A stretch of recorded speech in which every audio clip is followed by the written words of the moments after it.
다음으로 2018도 13877 성폭력 범죄의 처벌 등에 관한 특례법 위반 사건입니다. 상고인은 피고인과 군 검사입니다. 이 사건 주의적 공소사실의 요지는 피고인이 사촌 친족인 피해자를 침대에 쓰러뜨려 반항하지 못하게 한 후 피해자의 가슴을 만지는 등 강제로 추행하였다는 것입니다. 원심은 피고인의 행위가 피해자의 항거를 곤란하게 할 정도의 폭행 또는 협박에 해당하지 않는다는 이유로 주의적 공소사실을 유죄로 인정한 제1심을 파기하고 무죄로 판단하면서 예비적 공소사실인 아동 청소년의 성보호에 관한 법률상 위력에 의한 추행죄를 유죄로 인정하였습니다. 이에 피고인 및 군검사가 상고하였습니다. 이 사건의 쟁점은 폭행 또는 협박이 추행보다 시간적으로 앞서 그 수단으로 행해진 이른바 폭행, 협박, 선행형 강제추행죄에서 상대방의 항거를 곤란하게 하는 정도의 폭행 또는 협박이 요구된다고 본 종래의 판례 법리를 유지할 것인지입니다. 이에 관한 대법원의 다수 의견은 다음과 같습니다.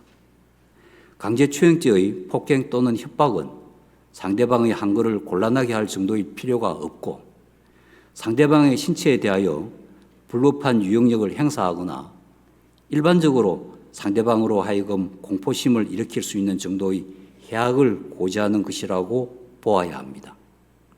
그 이유는 다음과 같습니다.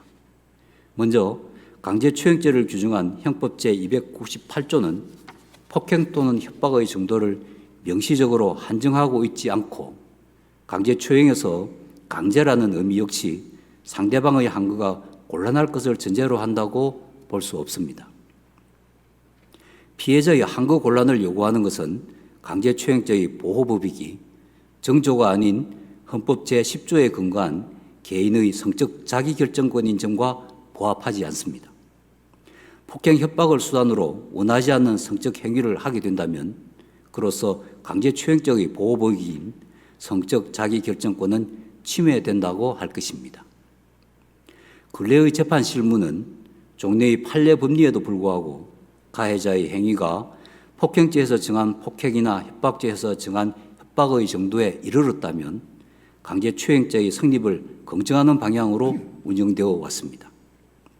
이는 종래의 판례 법리에 따른 수사와 재판 과정에서 이른바 피해자다움을 요구하거나 2차 피해를 야기한다는 문제인식을 토대로 형평과 정의에 합당한 형사재판을 실현하기 위한 것으로서 피해자의 항거 곤란을 요구하는 종래의 판례 법리는 그 의미가 상당 부분 퇴색했다고 볼 수 있습니다. 그렇다면 사실상 변화된 기준을 적용하고 있는 현재의 재판 실무와 종래의 판례 법리 사이의 불일치를 해소할 필요가 있습니다. 그러므로 강제추행죄의 폭행 또는 협박이 항거를 곤란하게 할 정도일 것을 요구한다고 본 대법원 2012년 7월 26일 선고 2011도 8805 판결을 비롯한 같은 취지의 대법원 판결들은 이 판결의 견해에 배치되는 범위 내에서 모두 변경합니다. 이상의 법리에 따라 이 사건에 관하여 봅니다. 피고인은 당시 자리를 이탈하려는 피해자의 의사에 반하여 피해자를 끌어안은 다음 피해자의 가슴을 만지는 등의 행위를 하였습니다. 이러한 피고인의 행위는 피해자의 신체에 대하여 불법한 유형력을 행사하여 피해자를 강제 추행한 것에 해당한다고 볼 여지가 충분합니다. 따라서 종래의 판례 법리를 근거로 주의적 공소사실을 무죄로 판단한 원심 판결에는 법리를 오해하여 판결에 영향을 미친 잘못이 있습니다. 이를 지적하는 군 검사의 상고 이유 주장은 정당합니다.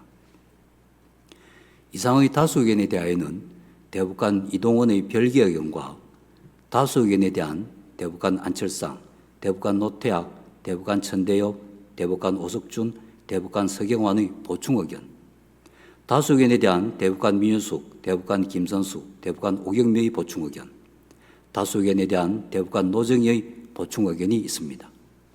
그중 별개의 의견의 요지는 다음과 같습니다. 강제추행죄에서 상대방의 항거를 곤란하게 하는 정도의 폭행 또는 협박이 요구된다고 판시한 종래의 판례법리는 여전히 타당함으로 그대로 유지되어야 합니다.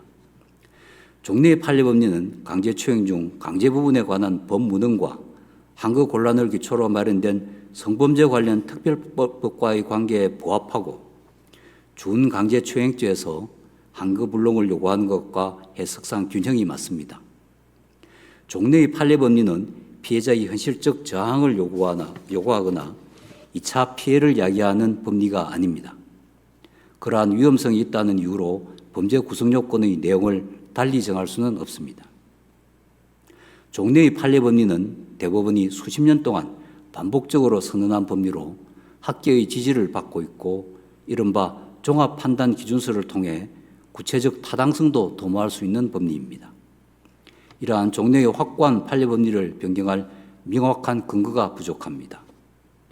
강제추행죄에 관한 종래의 판례법리를 바꾸어 처벌 범위를 확대하는 것은 사회적 공감대가 형성된 후 국회의 입법 절차를 통하여 해결하는 것이 바람직합니다. 다만 이 사건에서 종래의 판례법리에 의하더라도 피고인의 행위는 강제추행에 해당한다고 충분히 볼 수 있으므로 원심 판결을 파기하여야 한다는 다수 의견과 결론은 같이 한다는 취지입니다. 다수 의견에 따라 다음과 같이 판결합니다. 주문, 원심 판결을 파기하고 사건을 서울고등법원에 이송한다. 이상으로 오늘의 전원합의체 판결 선고를 모두 마치겠습니다. 다들 수고하셨습니다.